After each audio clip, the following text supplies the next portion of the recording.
हमारा टॉपिक है, उसको हम आगे बढ़ा रहे हैं, गांधी एवं राष्ट्रवाद को। तो भारतीय इतिहास में जब गांधी का आगमन होता है, यानी कि 1915 से लेके जब तक 30 जनवरी 1948 तक इनकी मृत्यु नहीं हो जाती है, तब तक भारतीय इतिहास का जो इरा है, ये इसके केंद्र बिंदु में रहते हैं गांधी। इसीलिए इसको कहा जाता है कि गांधीयन इरा, युग। यानी कि इतने साल तक कोई भी बड़ा कार्यक्रम, कोई बड़ा आंदोलन जो है बिन गांधी के संभव नहीं हो पाता है, जो सफल आंदोलन हुआ हो, जिसने अंग्रेजी हुकूमत को सोचने पे मजबूर कर दिया हो। तो गांधी जो नॉर्मल इंसान है, गांधी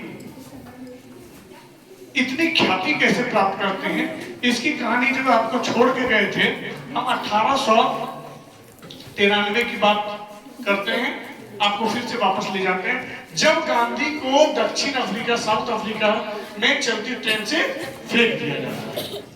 जब चलती ट्रेन से फेंक दिया जाता है तो गांधी को एहसास होता है कि जब इतने अमीर इंसान, पढ़े लिखे इंसान को अंग्रेजी हुकूमत के लोग ये मानसिकता से फेंक देते हैं, सिर्फ नस्ल के आधार पे कि कोई गोरा चमड़ी का है, कोई काला चमड़ी का है, तो आम इंसानों की जिंदगी में क्या परिवर्तन होता होगा या उनके साथ क्या भेदभाव होती होगी। तो इसीलिए गांधी को जब ट्रेन से फेंक दिया जाता है तो गांधी ये निर्णय लेते हैं कि ये मानसिकता के खिलाफ हम लड़ाई करेंगे। और उसके बाद उन्होंने मात्र 1 साल बाद ही वहीं पर 1894 में नटाल, मतलब वहां भारतीयों, नटाल जगह है, भारतीयों के लिए अधिकार के लिए वहां पर उसका स्थापना करते हैं। भारतीयों के साथ हो रहे भेदभाव से लड़ने के लिए, उसको जो है मजबूती प्रदान करने के लिए वो एक नटाल जो है संस्था का स्थापना करते हैं। उसके बाद वहीं पर वो लियो टॉल्स्टॉय, ध्यान से देखिए कि कोई भी इंसान मजबूत तब बनता है जब उसके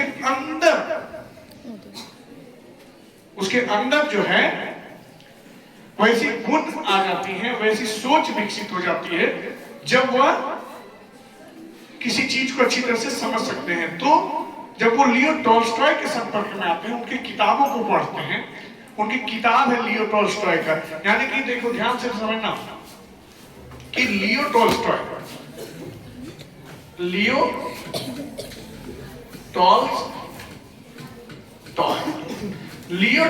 की एक बुक है, किताब, the kingdom of God, the kingdom of God with in you.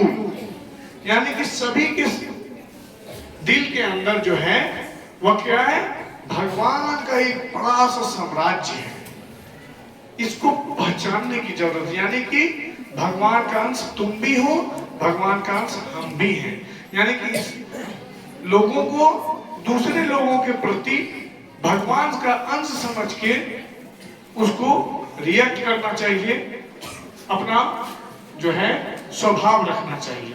ये गांधी जी की मानसिकता थी।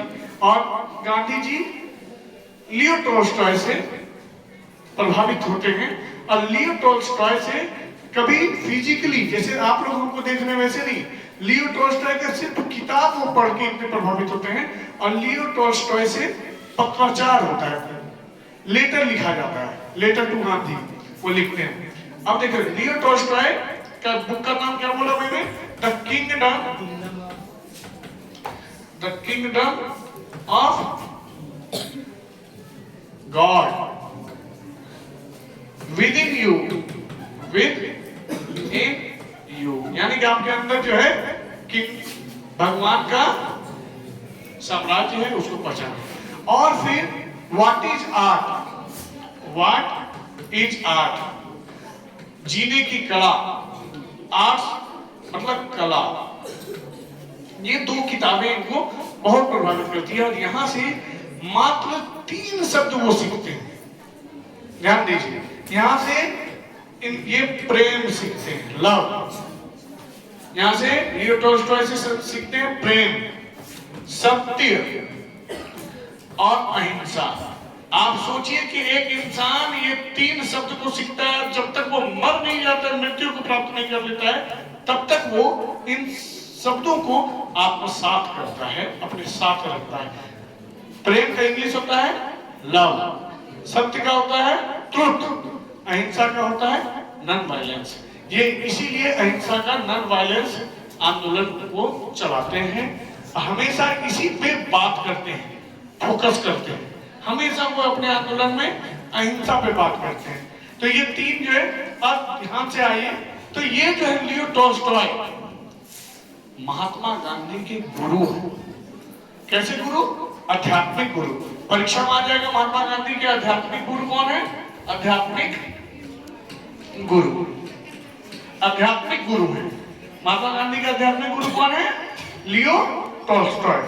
अब उनके समकालीन जो है, उनका जो दोस्त है वो है जॉन रस्किन। ठीक है, कौन है? रस्किन। कौन है? रस्किन। रस्किन। रस्किन देखिए, उस जमाने में देखिए, ध्यान दीजिए कि उस जमाने में लोग प्रभावित कैसे हो रहे हैं, लोगों के विचार से, लोगों की किताबों को पढ़ के। तो रस्किन का किताब जो है वो है unto the lost, unto this lost, unto the last. Unto the last का मतलब है एकदम कि आप जब काम कर रहे हो तो जो सबसे अंतिम पायदान पे व्यक्ति है, अगर आपके कर्म से उसको लाभ पहुंचता है तब आप सफल हैं, अन्यथा नहीं सफल है। जैसे हम पढ़ा रहे हैं तो हमारे लिए आगे या जो अच्छे बच्चे हैं वो पास कर जा रहे हैं, अच्छा मार्क्स ला रहे हैं, ये हमारी उपलब्धि नहीं है।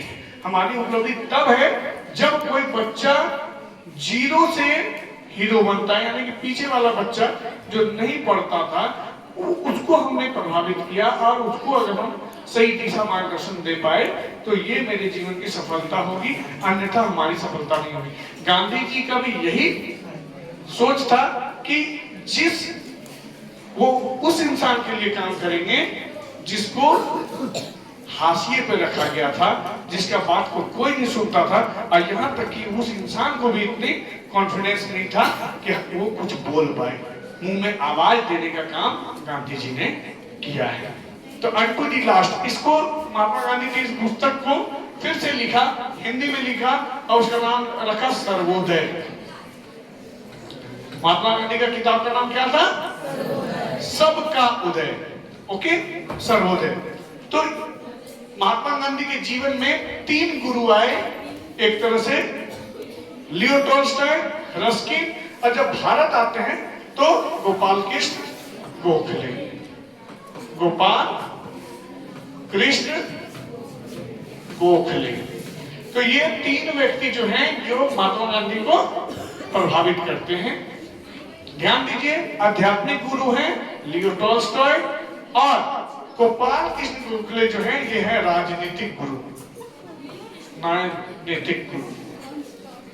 ठीक है, ठीक है, राजनीतिक गुरु। राजनीतिक गुरु कौन है?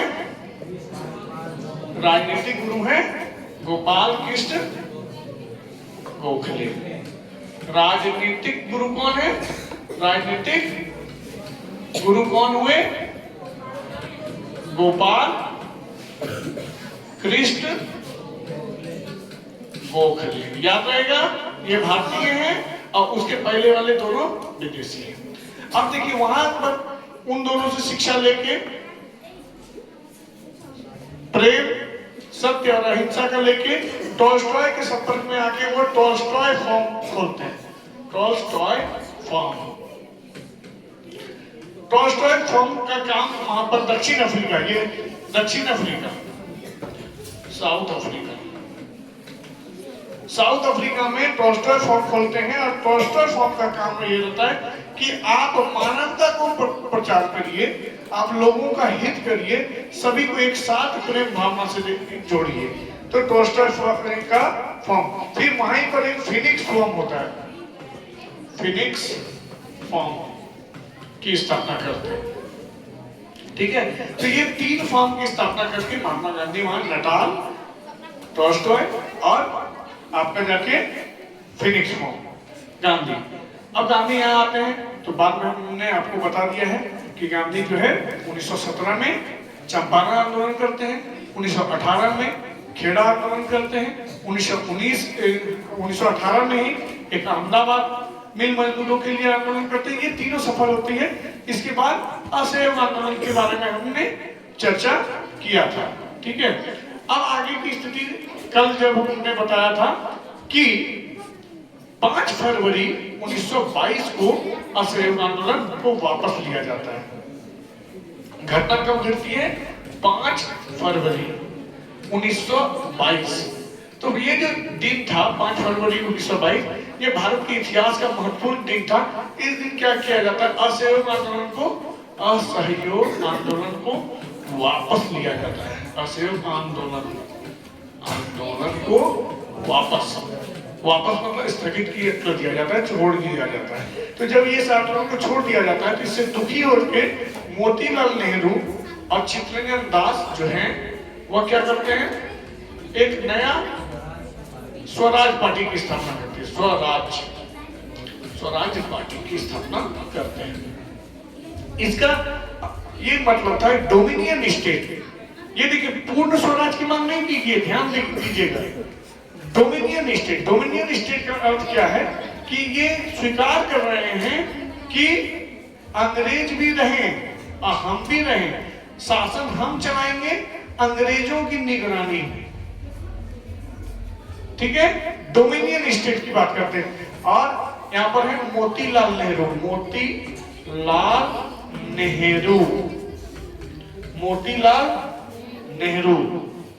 ठीक है। मोतीलाल नेहरू और चित्तरंजन दास।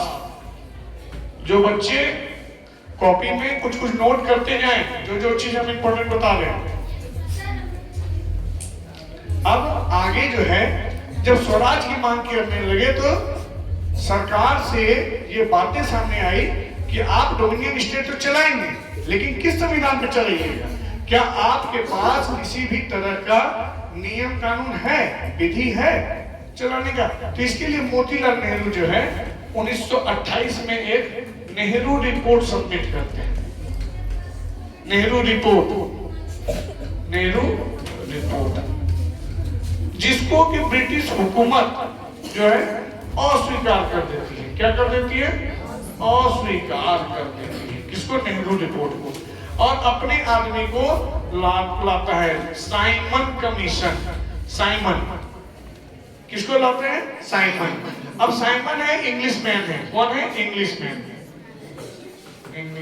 है ये आदमी। अब इंग्लिश आदमी है तो ये निश्चित रूप से गोरा होगा, और इसके जो सदस्य हैं यानी कमेटी है, ये सारे लोग अंग्रेज हैं। तो भारतीयों द्वारा इनका विरोध किया जाता है। क्योंकि भारतीयों के दिमाग में ये होता है कि ये गोरे लोग किस प्रकार हमारे हित करेंगे, हमारे देश का संविधान कैसे बनाएंगे, क्योंकि इनको तो पता ही नहीं है कि हमारे संविधान की कैसी जाति व्यवस्था है, क्या क्या समस्याएं हैं, लोकल समस्याएं क्या है, सोच कैसी है ना। तो धर्म, जाति और जाति के बारे में डिटेल जानकारी नहीं होने के कारण साइमन का बहिष्कार होता है। और एक नारा लगता है, go back Simon, go back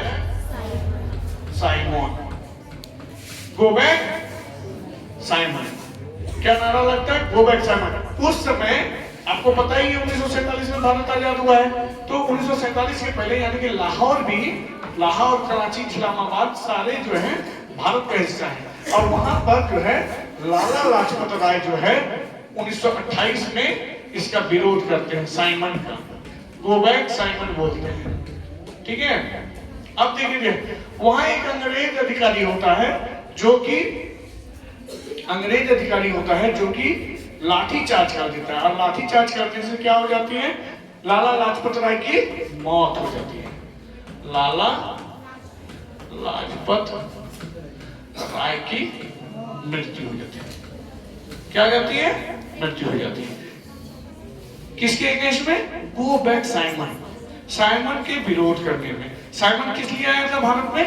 dominion state के में संविधान बनाने के लिए आया था। ठीक है, क्लियर हो गया? साइमन यहाँ क्यों आया था?